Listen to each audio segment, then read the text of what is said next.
Olá, pessoal, tudo bom? Nós vamos começar hoje o nosso trabalho acerca da, da hermenêutica, tá? Nós iremos trabalhar aqui um slide que fala justamente do início dos tempos da hermenêutica. De que forma que a hermenêutica é importante? Vimos na aula passada que a hermenêutica, tá, serve e irá servir sempre para nos ajudar a interpretar as lições que o dia a dia nos trazem, tá? Vamos começar. A hermenêutica, a sua origem grega, expressa a compreensão do fato não perceptível. Então tá, a origem grega expressa a compreensão do fato não perceptível, por quê? Porque a hermenêutica basicamente é a interpretação daquilo que eu preciso entender. Ou seja, uma vez que eu estou com o processo ou com o cliente, quando ele vem até ao meu escritório, eu preciso fazer com que esse cliente faça a interpretação para mim, né? Ele diga para mim, de acordo com a interpretação dele do fato ocorrido, tá? E eu vou fazer a minha análise jurídica, que muitas vezes o cliente ele não percebe. Então, por isso que a origem dela é da compreensão não perceptível. É uma essência, a hermenêutica é, em sua essência, a própria maneira do homem compreender o mundo, não se limitando a um método de interpretação. É uma ciência de interpretação, o conjunto de princípios e normas que direcionam a interpretação é a hermenêutica. Aqui Mendes traz para a gente, em 2008, né, esse conceito em que ele diz que a hermenêutica é, em sua essência, a própria maneira do homem compreender o mundo, não se limitando a um método de interpretação. Muito bem, nós vamos estudar várias escolas, inclusive hoje, né, dentro da disciplina de hermenêutica, mas nós vamos compreender que não existe uma escola propriamente dita, mas que a junção delas é que contribui para o nosso entendimento, tá?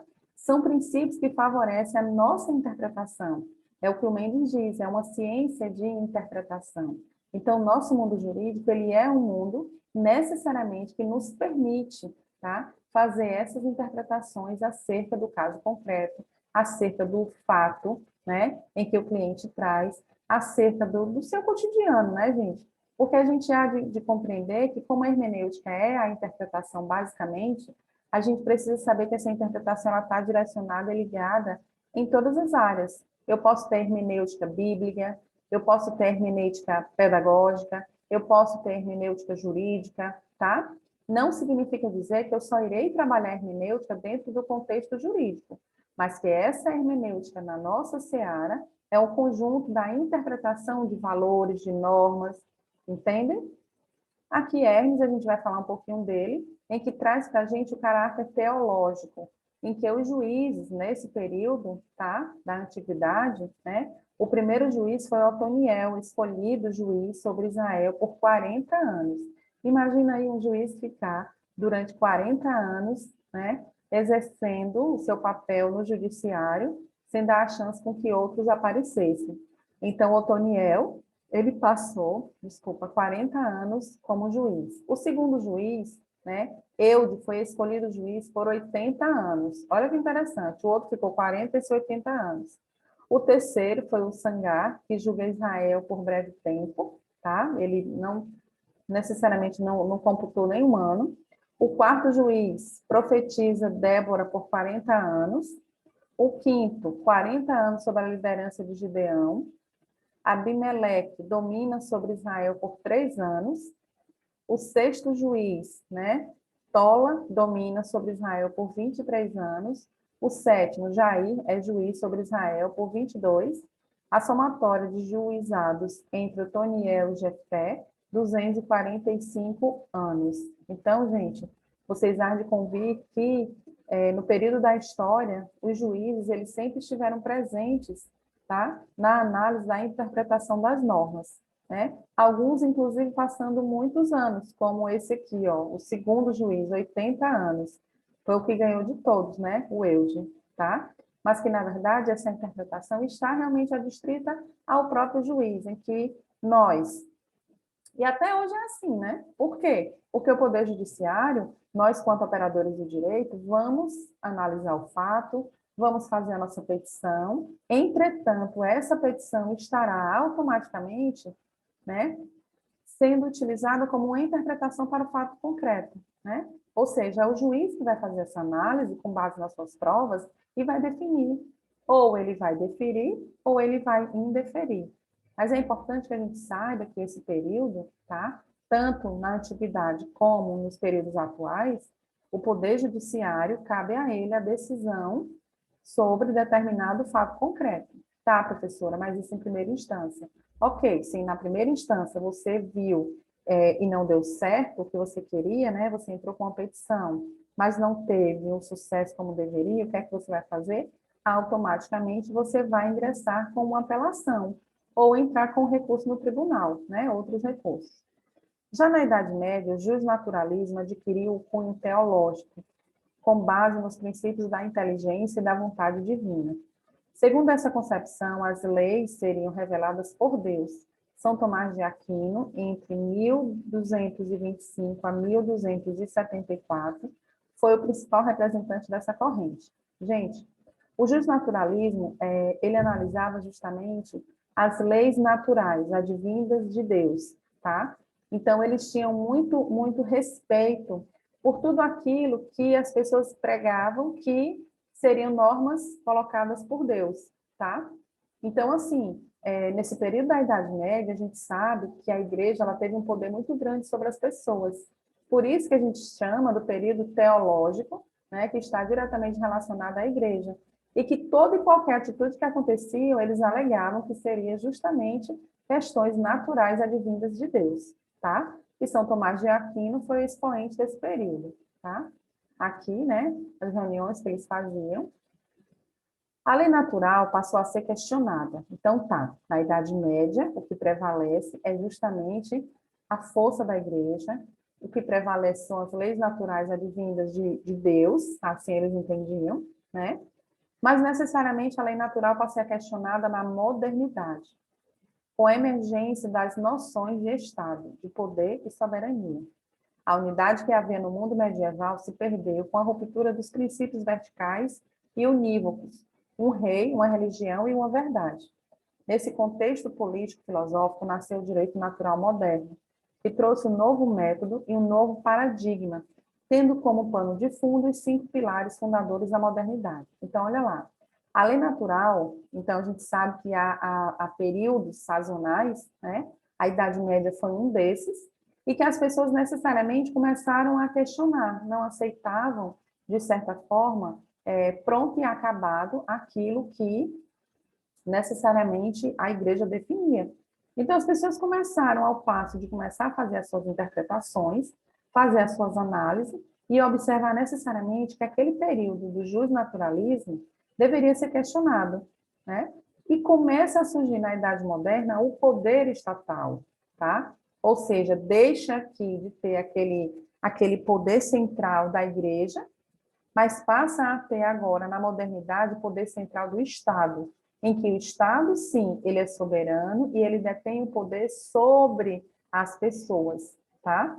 Então, aqui é dito que a unidade que havia no mundo medieval se perdeu. Então, as pessoas, de certa forma, eram até mais unidas, mas devido às suas próprias interpretações, devido aos questionamentos que eram feitos acerca de determinadas normas e regras, que deveriam cumprir, tá? Houve essa ruptura, entende? Então, no contexto político-filosófico, nasceu o direito natural moderno, que trouxe um novo método e um novo paradigma. E aí é o que a gente vai ver, ó. Esse novo método, né, acerca do direito natural moderno, ele traz para a gente o período das grandes navegações, que tiveram início no final do século XV, tá? As grandes navegações, em que vocês já estudaram a história, né? E automaticamente as grandes navegações trouxe para a gente um aprendizado muito grande, em que essas navegações começaram a fazer descobertas em que até então as pessoas tinham medo, desacreditavam daquilo que estavam vendo. Tanto que eles diziam, quando naquele período das grandes navegações, né, anterior a ele, as pessoas tinham, no início, tinham determinados barcos que iam viajar, e devido à sua estrutura muito pequena, muito precária, os barcos, as pessoas morriam, os barcos se quebravam, né, com as ondas, etc., não tinham uma estrutura correta. E nesse período das grandes navegações, as pessoas entendiam que quando esses acidentes aconteciam, era porque no fundo do mar ou no próprio mar haviam monstros, tá?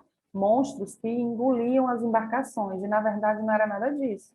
Era simplesmente a estrutura física, né, de um barco que não comportava uma viagem em alto mar, por exemplo. Nesse período também houve a expansão da Europa, que se seguiu às grandes descobertas, o incremento do comércio advindo do novo modelo econômico precursor do capitalismo.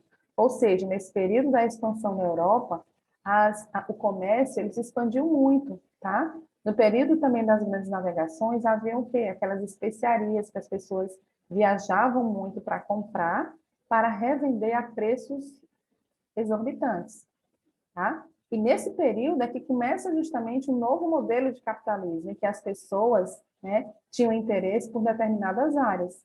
Aí começa a surgir o direito de propriedade individual também, tá? O direito natural moderno, que é a lei natural versus a lei humana, tá certo? Aqui, Magalhães traz nesse livro aqui, que é uma terceira edição da Hermenêutica Jurídica Clássica, a interpretação do direito acompanhou-lhe o desenvolvimento. A evolução, sofrendo na sua longa trilha influência das diversas doutrinas filosóficas, jurídicas, políticas e sociais, até atingir um estado de sistematização, quando passou a trabalhar com um método. Então, tá, a interpretação do direito que acompanhou o quê? A evolução. Isso é fato, né? A evolução política, filosófica, ela sempre houve essa evolução e sempre continuará tendo, tá? E que passou justamente, né, a atingir um estado de sistematização, ou seja, de normas e regras em que as pessoas deveriam obedecer, tá? A Hermenêutica Jurídica, que é outro livro do Maximiliano, né, que é um livro, um clássico também da hermenêutica, ele traz para a gente que a hermenêutica jurídica tem por objeto o estudo e a sistematização dos processos aplicáveis para determinar o sentido e o alcance das expressões do direito. Então, assim, vocês há de convir que ao passo que nós vamos estudando, nós vamos entendendo mais as coisas, né? Assim, por isso que nós estudamos. E automaticamente essa sistematização se dá através de processos que são definidos para cada área. E a nossa área do direito, tá? Ele tem por objeto justamente a interpretação e o estudo das normas jurídicas das suas expressões. As escolas de interpretação, que eu disse a vocês que a gente ia ver, são essas aqui, algumas, né? Escola de interpretação, a escola da exegese, a escola histórica evolutiva e a escola da livre pesquisa, tá? São algumas, depois nós vamos ver outras. O significado de exegese: análise, explicação ou interpretação de uma obra feita de maneira cuidadosa. Comentário cujo propósito é esclarecer ou interpretar detalhadamente um texto, uma expressão ou uma palavra. A exegese é uma análise, uma explicação, uma interpretação de uma obra feita de maneira cuidadosa. O propósito é esclarecer ou interpretar detalhadamente um texto ou uma expressão ou uma palavra. A hermenêutica tradicional ou a hermenêutica clássica manifestou-se na França, com a escola da exegese, na Alemanha, com a escola dogmática. Vigia o aéreo da jurisprudência dos conceitos, valendo-se os juízes, meros aplicadores do direito, de processos lógicos para desvelar o sentido da norma, tá? Então, a Revolução Francesa, ela tem uma importância muito grande na história jurídica, né? Tanto antiga como contemporânea, em que essas escolas, elas já traziam, sim, tá? Como, digamos assim, como responsabilidade, né? No caminhar da interpretação sobre as leis, os juízes, eles tinham a sua importância, como hoje ainda tem, né? Valendo-se de aplicadores do direito, ou seja, o advogado, ele aplica a lei, mas não é ele que vai proferir uma sentença. Então, o seu processo, na verdade, ele deve ser bem feito, a sua dissertação, para que nessa interpretação o juiz possa compreender e, ao passo que ele vai proferir a sentença, essa sentença seja, tá, de mérito, que é o que você quer, ou seja uma sentença, né, indeferida, tá? Mas é bom que a gente entenda que, independente das escolas, o poder estatal, o poder do juiz sempre existiu, certo? Mas que, né, a Alemanha e a França, certo? A França como a escola da exegese, e a Alemanha a escola dogmática, que vigiu por um grande período da história. O legalismo exegético. A escola da exegese surge na França logo após a entrada em vigor do Código Civil Napoleônico, em 1804. Seu surgimento pode ser explicado a partir de 5 fatores, consoante ensina Norberto Bobbio. Vamos ver quais são. A ocorrência da codificação, tá? Que são os códigos que começam a surgir. O primeiro deles, né? O Código Napoleônico, tá? A mentalidade dos juristas, dominada pelo princípio da autoridade, obediência à vontade do legislador, ou seja, nesse período aqui, né, em que a gente fala da era do positivismo, em 1804, né, na era de Napoleão, da França, os juízes eles tinham uma autoridade muito forte, e as pessoas não podiam questionar o legislador, diferentemente de hoje, né? Hoje nós podemos entrar com uma apelação, nós podemos recorrer tanto da decisão do juiz de primeiro grau, do juiz de piso, como nós podemos recorrer também às decisões dos tribunais, né? Quem sabe até chegar ao STF recorrendo a determinado fato. Então, hoje, há uma democracia mais velada, há uma democracia que lhe permite você andar uns passos a mais. No período de Napoleão, né, no período que surge justamente o Código Napoleônico, tá? Essas características eram dominantes. A doutrina da separação dos poderes, o juiz deve ser apenas a boca da lei. Então, havia separação dos poderes, mas, de toda forma, o juiz ele tinha necessariamente o poder de definir muitas coisas, né, no dia a dia. A vontade soberana era dele. O princípio da certeza do direito e a pressão exercida pelo regime napoleônico a fim de que fosse ensinado apenas o direito positivo, ou seja, apenas aprender o que estava na lei. Você não podia fazer uma interpretação além do que estava definido, tá? Aqui é a história, né, no período napoleônico ainda, criou o Banco da França, em 1800, regulando-se a emissão de moedas, reduziu-se a inflação, as tarifas impostas eram protecionistas, tá? Ou seja, com aumento de impostos para a importação de produtos estrangeiros, o resultado geral foi uma França com comércio e indústria fortalecidos, principalmente com estímulos à produção e ao consumo interno, nesse período napoleônico, tá? Nesse mesmo período, ele reorganizou o ensino e a prioridade foi a formação do cidadão francês. Reconheceu-se a educação pública no meio importante de formação das pessoas, principalmente nos aspectos do comportamento moral, político e social. Então, a gente há de convir que, realmente, o período napoleônico trouxe algumas nuances importantes. Uma delas foi a atenção a mais à educação, tá? Que passou, nesse período, a ser prioridade, reconhecendo a educação como um importante fator de formação para o ser humano, para o cidadão, tá? Inserido no contexto moral, político e social. Com o objetivo de usar a religião como instrumento de poder político, Napoleão assinou um acordo, a Concordata, entre a Igreja Católica e o Estado, isso em 1801. O acordo, sob a aprovação do Papa Pio VII, dava direito ao governo francês de confiscar as propriedades da Igreja e, em troca, o governo teria de amparar o clero. Napoleão reconhecia o catolicismo como religião da maioria dos franceses, mas se arrogava o direito de escolher bispos, que mais tarde seriam aprovados pelo Papa.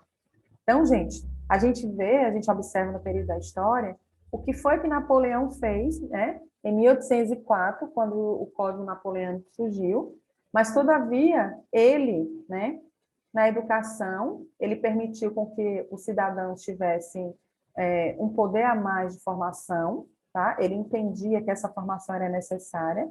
No entanto, para a igreja, né, o poder que a igreja tinha, ele passou a ser diminuído, porque ele diz que houve um acordo entre a Igreja Católica e o Estado, tá?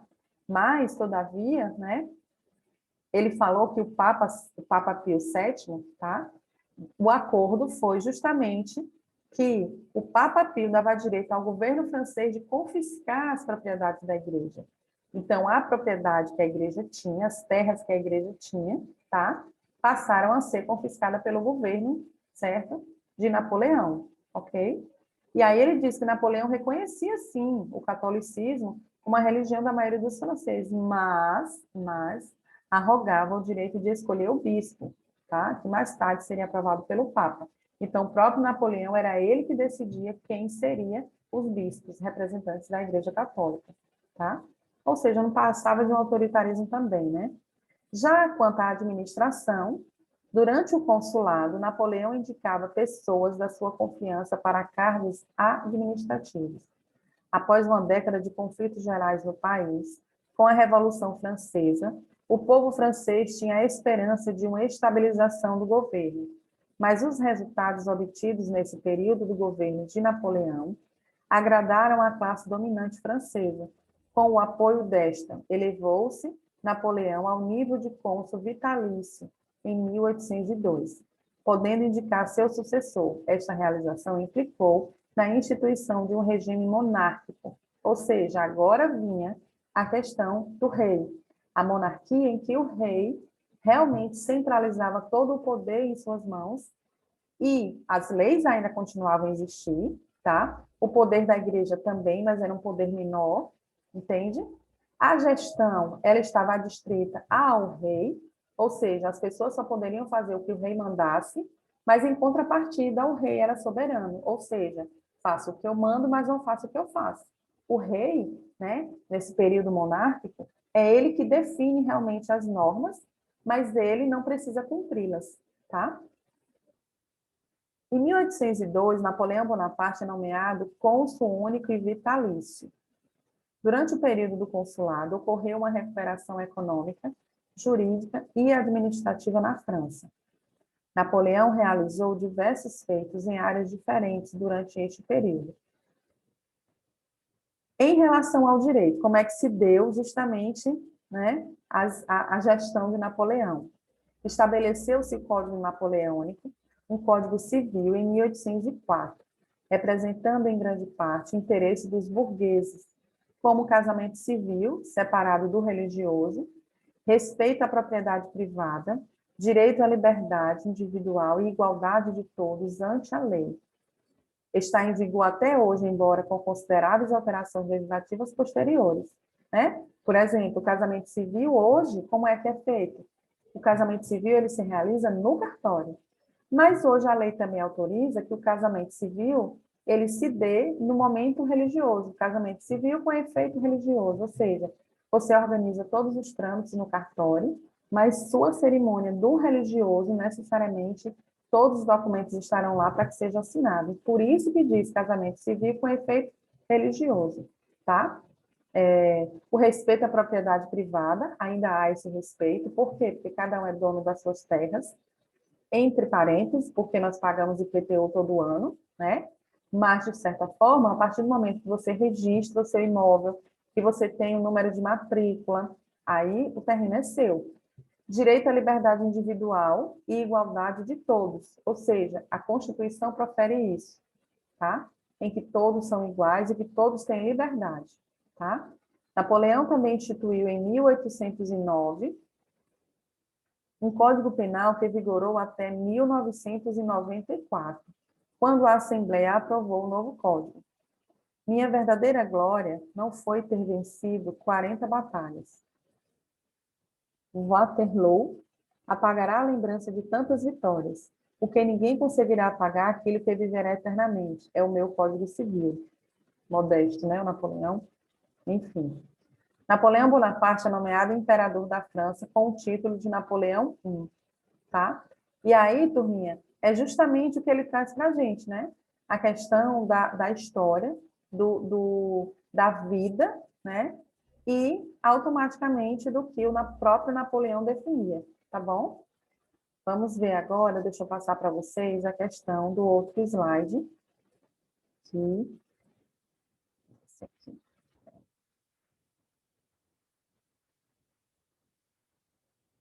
que nós vamos falar agora um pouquinho sobre as leis, as escolas propriamente dita, tá? Deixa eu mais abrir aqui.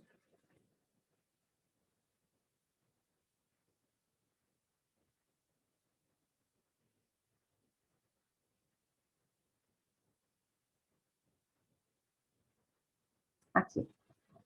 Método de interpretação da hermenêutica. Aqui nós vamos falar vários métodos de interpretação da própria hermenêutica, tá certo? Métodos de interpretação. Eu tenho aqui a interpretação gramatical. Os problemas sintáticos se referem tanto à conexão das palavras nas sentenças, questões léxicas, quanto à conexão de uma expressão com outras dentro de um contexto, as questões lógicas, além da conexão das sentenças no todo orgânico, questões sistemáticas. A interpretação gramatical, como o próprio nome diz, é a gramática em si, tá? É a gramática, por sua vez, que traz necessariamente, né, a interpretação, a sintaxe, a lógica das questões e a sistemática delas, como elas devem se dar. Ou seja, é a conexão das palavras. Significa dizer que nessa interpretação gramatical, a cronologia das palavras, elas têm que vir de maneira adequada. Por exemplo, se eu vou fazer uma redação, eu tenho começo, meio e fim. Se eu vou redigir uma petição, essa petição, para mim, ela terá também toda uma estrutura. Então, essa interpretação gramatical que a própria hermenêutica traz para a gente é justamente a conexão das palavras de um modo geral, tá?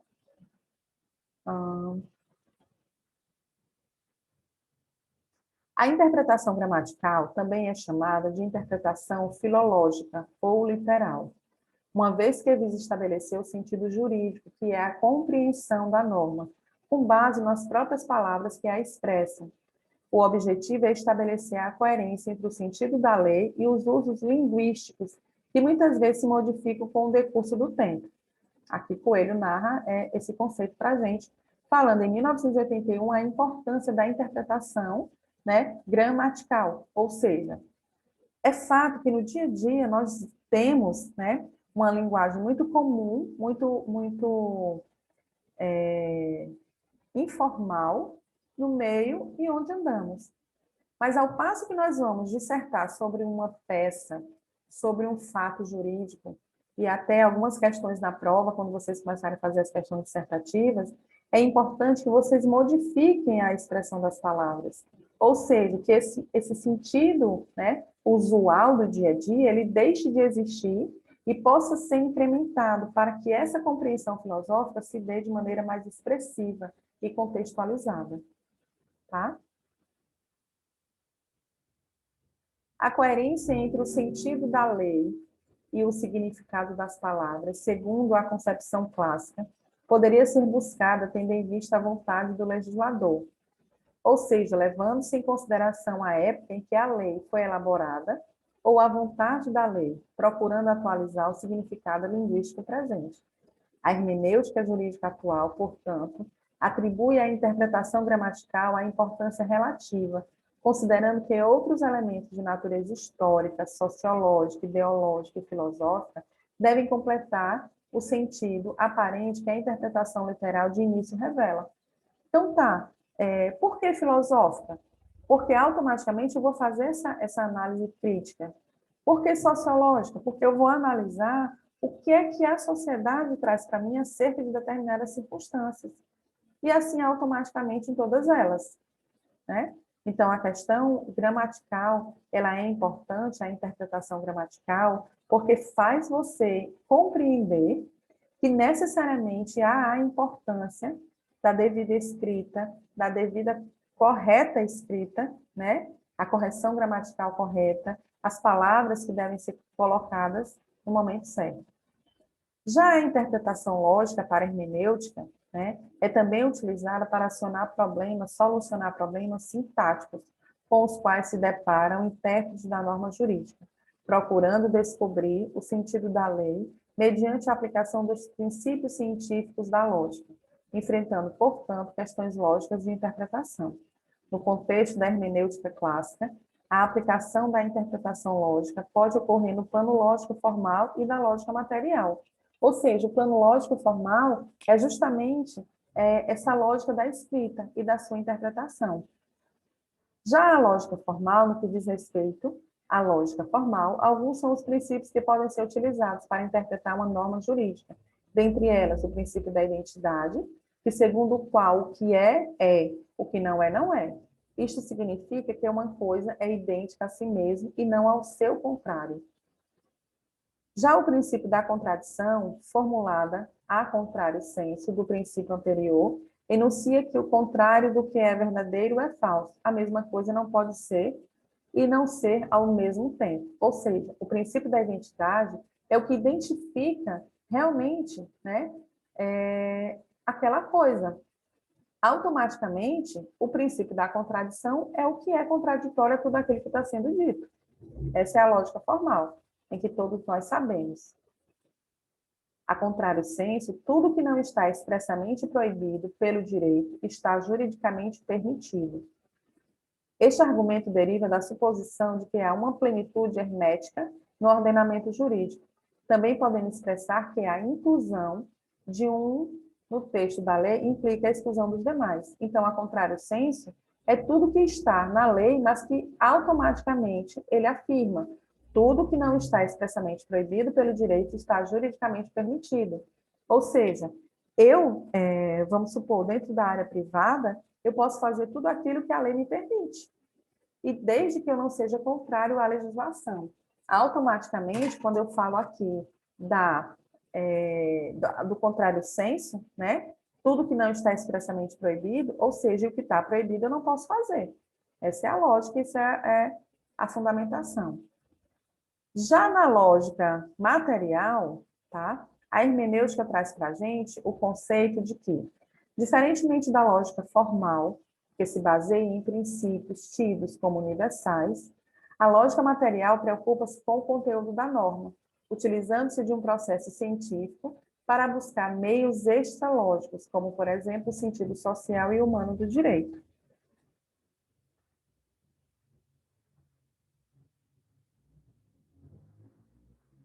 Quero dizer com isso que o procedimento lógico-material vai além do texto que se quer interpretar, investigando a ratio legis, razão que fundamenta e justifica o preceito normativo. A via legis, que é a virtude normativa do preceito, bem como a ocasião legis, ou seja, particular circunstância do momento histórico que determinou a criação do preceito. Então, a lógica material, tá?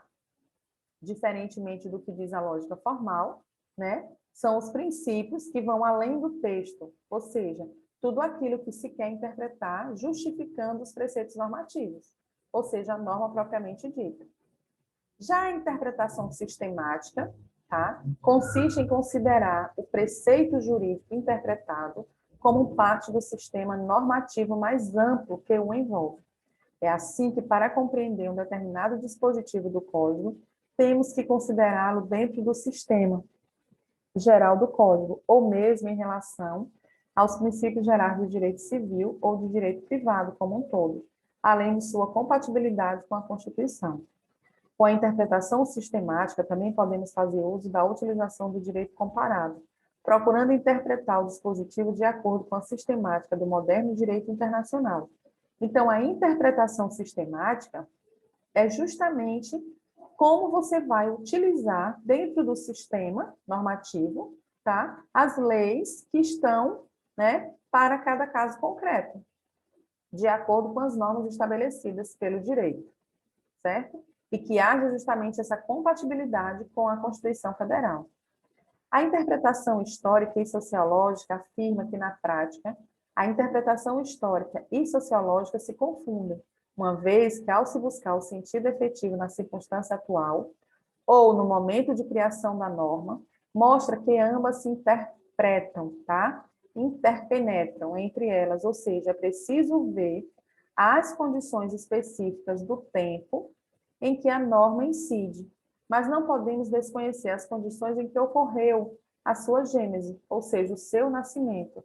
Então, essa interpretação histórica e sociológica se confundem, por quê? Porque a história vai contar os fatos que aconteceram em sociedade, tá? Justamente que busca o sentido efetivo naquele momento, como aconteceu. Por exemplo, se a gente for colocar aqui em questão da interpretação histórica e sociológica, se falarmos de divórcio, vamos ver que no passado as pessoas tinham muita dificuldade para terem o divórcio. Por quê? Porque a própria lei assim o definia. Então, esse divórcio, necessariamente, ele era um divórcio que precisava de um tempo para que as pessoas pudessem se separar de corpos.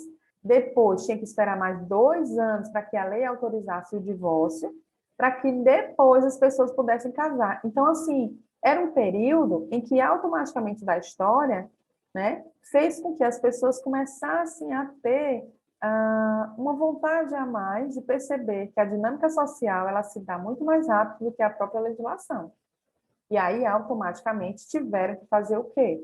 Hoje, tá? Se a gente for falar nessa interpretação histórica e sociológica, a dinâmica social é muito mais rápida do que o próprio processo legislativo. Então, hoje, as pessoas necessariamente, o que é que elas fazem? Elas se divorciam rapidamente, não precisa mais de separação de corpos, e automaticamente já podem casar novamente, tá? As fontes próximas, tá? Dentro da interpretação histórica e sociológica, que precederam a elaboração da lei de forma imediata, como, por exemplo, anteprojetos e projetos de lei, declaração de motivo, levantamento estatístico e plano de governo. Fernando Coelho chama de fontes próximas o que Tércio Ferraz denomina de precedentes preparatórios, tá? Quando ele fala aqui dos métodos de interpretação, ele destaca as fontes próximas e as fontes remotas. As remotas são as que abrangem as circunstâncias mais longínquamente relacionadas com o preceito, inclusive com os elementos filosóficos, éticos, religiosos e sociológicos, que vieram repercutir na vontade do legislador. Então, as fontes próximas, que precederam a elaboração da lei de forma imediata, ou seja, são fontes que elaboram, né, os projetos para que a lei seja aprovada. E as remotas, né, são, logicamente, as que estão relacionadas aos elementos sociais, né, que repercutem também na vontade do legislador. Por exemplo, se nós fôssemos falar sobre as fontes remotas e as próximas, no contexto do feminicídio, nós iríamos fazer uma análise muito apurada de entender, né, que os homicídios relacionados ao gênero, né, feminino, automaticamente começaram a ter digamos assim, um posicionamento a mais do legislador. Por quê? Porque a lei automaticamente observou o legislador, a sociedade, que deveria haver uma penalidade a mais para esses crimes, entende? Então, essa repercussão social ela é extremamente importante para que o legislador ele possa, sim, né, trazer ao âmbito político, né, o âmbito legislativo, a aprovação de leis. Quanto à interpretação teleológica e axiológica, as questões pragmáticas de interpretação reportam-se à carga emocional dos símbolos, aos valores atribuídos às expressões, podendo ser solucionados através da interpretação teleológica e axiológica. A regra básica do método teleológico é a de que sempre é possível adquirir um propósito às normas, mas nem sempre essa finalidade é clara. Nesse sentido, é o artigo 5º da Lei de Introdução ao Código Civil, a LINDB, ao dispor que, na aplicação da lei, o juiz atenderá aos fins sociais a que ela se dirige e às exigências do bem comum. Assim, uma típica interpretação teleológica e axiológica postura fins e valoriza as situações. O que Ferraz Júnior traz para a gente é o seguinte, que necessariamente o juiz tem que atender a todo e qualquer contexto normativo. Um fato que venha a estar próximo do juiz, um fato que seja analisado, necessariamente ele não poderá, de maneira alguma, tá? Digamos assim, ficar inerte, tá? Não pode o juiz se valer da inércia da legislação, pelo contrário, o juiz deverá atender aos fins sociais a que ela se dirige. Então, na verdade, se chega um caso concreto nas mãos do juiz, ele deverá, por obrigação, tá, de acordo com a norma, fazer valer justamente essa interpretação teleológica e dar justamente o devido andamento ao processo.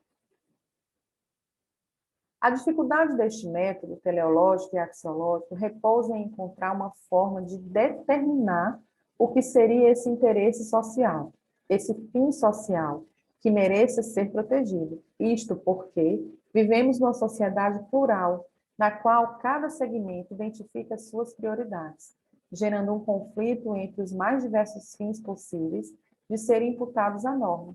Na prática, tal problema é resolvido pela imposição do poder político com que conta cada setor. Então, assim, a forma, né, que determina o que seria esse interesse social, tá? Digamos assim, quando você traz para o caso prático, né, no caso do feminicídio, como eu dei o exemplo, há pessoas que não concordam, mas isso é natural. A sociedade, ela sempre está permeada por conflitos e consensos, isso é óbvio, né? Vivemos numa sociedade plural justamente. Por quê? Porque automaticamente as pessoas têm o seu posicionamento. Eu não penso igual a você, você não pensa igual a mim, entende? Mas automaticamente, quando chega até o Poder Judiciário, independente das nossas opções, o juiz vai analisar o conflito de acordo com a norma. Isso é fato, tá? Já a interpretação declarativa ou especificadora. Há uma interpretação declarativa ou especificadora, parte do pressuposto de que o sentido da norma cabe na letra do seu enunciado. Ou seja, segundo a teoria dogmática, na interpretação especificadora, a letra da lei está em harmonia com a menis legis, ou espírito da lei, cabendo ao intérprete apenas constatar a coincidência. Então, a interpretação declarativa ou especificadora, ela vai declarar o que a própria lei define, tá? Com base no caso concreto, tá? Na sua interpretação específica para aquele fato. Já a interpretação restritiva ocorre toda vez que se limita o sentido da norma, mesmo havendo amplitude de sua expressão literal. Através de uso de considerações teleológicas e axiológicas, a interpretação restritiva leva em consideração o critério da vontade da lei, levando em consideração a norma jurídica como algo independente da vontade do legislador, assumindo significado próprio uma vez expressado. Já a interpretação extensiva também leva em consideração a mens lege, ampliando o sentido da norma para além do contido em sua letra, demonstrando que a expressão do sentido está contida no espírito da lei, considerando que a norma diz menos do que queria dizer. É justamente essa interpretação extensiva é justamente, turma, o que a própria lei define. É o que se estende além do que eu vejo, é o que a lei fala nas entrelinhas, tá? E os juízes devem estar preparados para fazer essa análise, tanto quanto nós, operadores do direito. Já a classificação das espécies da interpretação, segundo Hermes Lima, distingue-se na interpretação três espécies: a doutrinária, que assume um caráter de atividade científica, ajudando a própria lei a evoluir; a interpretação autêntica, praticada pelo próprio poder que legisla, impondo-se como lei nova, que reproduz ou explica a lei anterior, ou seja, declara de maneira formal e obrigatória como deve ser compreendida a lei anterior, e a judicial, realizada pelo judiciário quando dá aplicação da lei. Aqui, pelo exposto, percebe-se que o termo hermenêutica se refere à ciência da interpretação, enquanto interpretação significa determinar o sentido e alcance da norma jurídica. Tais termos, portanto, não podem ser utilizados como sinônimos, tá? Olha que interessante, aqui é como uma revisão, a partir do slide 24, só relembrando que nós falamos alguns pontos. Então, pelo exposto, percebe-se que a hermenêutica se refere à ciência da interpretação. Já a interpretação determina o alcance da norma jurídica. Concluímos que a hermenêutica e a interpretação jurídica se distinguem das demais formas de interpretação realizadas em sociedade, pelo fato de que normas jurídicas são interpretadas para decidir conflitos dentro da nossa seara jurídica, tá? Aí eu trouxe para vocês, né, acerca da hermenêutica literária, hermenêutica bíblica, hermenêutica filosófica e hermenêutica jurídica. A jurídica, ele diz, o setor específico da ciência, tá, do direito, destinado a organizar princípios e regras que viabilizam uma adequada interpretação do direito, identificando a existência ou não de lacunas, obscuridades e antinomias, dando racionalidade ao sentido e alcance das expressões do direito. Então, é importante entender que hermenêutica, uma vez, tá? Hermenêutica, uma vez que ela é uma ciência da interpretação, ela é uma ciência que interpreta literariamente, biblicamente, filosoficamente e juridicamente, tá? Aqui, turma, eu trouxe para vocês o elemento gramatical, que analisa o texto, o elemento histórico analisa o contexto, o elemento sistemático, tá?